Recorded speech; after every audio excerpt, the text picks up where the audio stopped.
जल नहीं भीतरी देखाई नइखे देत हो, भट गइल बहबे तहार दुनु हई छेद हो। ए साली सुन तारू, जल नहीं भीतरी देखाई नइखे देत हो, भट गइल बहबे तहार दुनु हई छेद हो। अपना दर्द जीजा हमसे सहाला जी। अरे काहे साली थोड़ा धीरज रखो। जस जस जाला, अरे मायरे बड़ी दुखाता। जस जस जाला जीजा तस तस दुखाला जी। जस जस जाला जीजा तस तस दुखाला जी।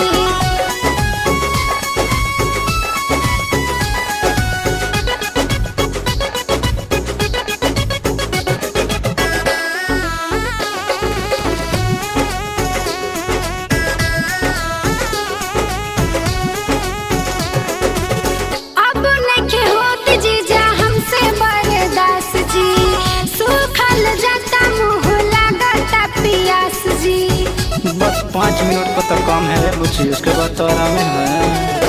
अब नहीं होती जीजा हमसे बर्दाश्त जी। सूखल जाता मुँह लागता पियास जी। जाला नहीं तो गो तू करे लुहाला जी। जैसे जैसे जाला, अरे दया रे। जैसे जैसे जाला जीजा तस तस दुखाला जी। जैसे जैसे जाला जीजा तस तस दुखाला जी।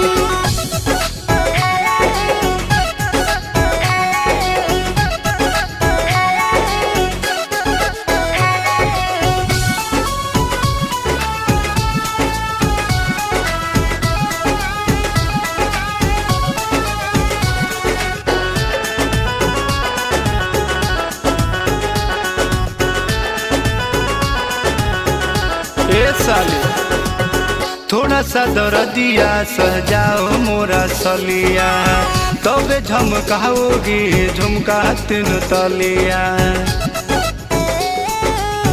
सुनई हो साली जी, थोड़ा सा दर्दिया सहजाओ मोरा सलिया, तबे झमकाओगी झुमका तीन तलिया।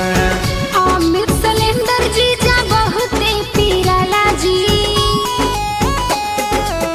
जैसे जैसे जाला, अरे माई मर गई। जैसे जैसे जाला जीजा तस तस दुखाला जी। जैसे जैसे जाला जीजा तस तस दुखाला जी। जल नहीं भीतरी देखाई नइखे देत हो, भट गइल बहबे तहार दुनु हई छेद हो।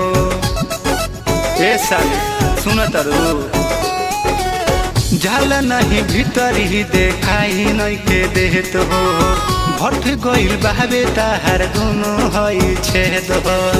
अपना दर्द जीजा हमसे सहाला जी।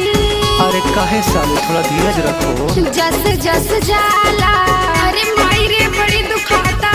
जस जस जाला जीजा तस तस दुखाला जी। जस जस जाला जी।